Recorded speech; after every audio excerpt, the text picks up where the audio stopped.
नमस्कार विद्यार्थी मित्रों, B semester 2 subject ETC English for technical communication most IMP question છે શોર્ટ ક્વેશ્ચન 3-4 માર્ક્સ માં પૂછાશે. Difference between listening and hearing.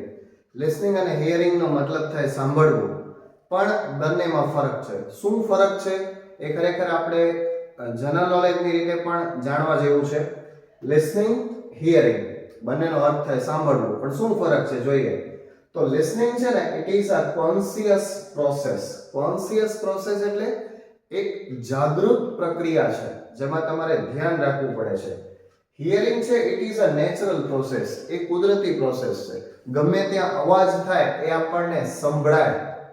જ્યારે લિસનિંગ છે એ શું છે, અવાજ સંભળાય તો છે પણ એને આપણે સમજવાનો પણ પ્રયત્ન કરીએ છીએ, જ્યાં દિમાગનો ઉપયોગ કરવાનો છે. બરાબર.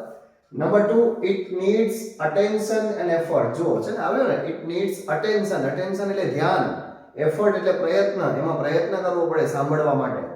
જ્યારે હિયરિંગ છે તો ઇટ હેપન્સ ઓટોમેટિકલી, એ તમને પોતે સંભળાઈ જાય.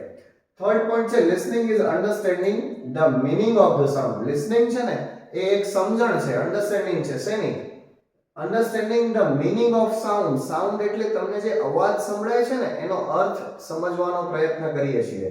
જ્યારે hearing is only receiving sound. હિયરિંગમાં માત્ર આપણે સાઉન્ડ છે, જે અવાજ આવે છે એને રિસીવ જ કરવાનો છે. Next point, fourth point, concentration is required. એમાં કોન્સન્ટ્રેશન, ધ્યાન એની જરૂર પડે. હિયરિંગમાં નો કોન્સન્ટ્રેશન ઇઝ રિક્વાયર્ડ. એમાં કોન્સન્ટ્રેશનની જરૂર નથી. પાંચમો પોઈન્ટ, listening uses ears, mind and thinking. લિસનિંગમાં શેની જરૂર પડે? કાનની જરૂર પડે, માઇન્ડ મગજની જરૂર પડે, એન્ડ થિંકિંગ વિચારવું પડે. જ્યારે hearing uses only the years. હિયરિંગમાં માત્ર કાનની જ જરૂર છે. એના એક્ઝામ્પલ શું છે તો કે listening to a lecture in the class. Listening to a lecture in the class. ક્લાસમાં આપણે જે લેક્ચર સાંભળીએ છીએ એ લિસનિંગ છે, જેમાં આપણે ધ્યાન આપવાનું છે. આનું એક્ઝામ્પલ શું છે હિયરિંગનું? તો hearing noise on the road. Road ઉપર જે આપણને ઘોંઘાટ સંભળાય, અવાજ સંભળાય, એ હિયરિંગનું એક્ઝામ્પલ છે. તો વિદ્યાર્થી મિત્રો, આ શોર્ટ આન્સર છે. Difference between listening and hearing મસ્ત રીતે તૈયાર કરી દેજો, પરીક્ષામાં પૂછાશે. ગમે એ રીતે પૂછાય, આપણે જવાબ લખી આવવાનો છે. ધન્યવાદ.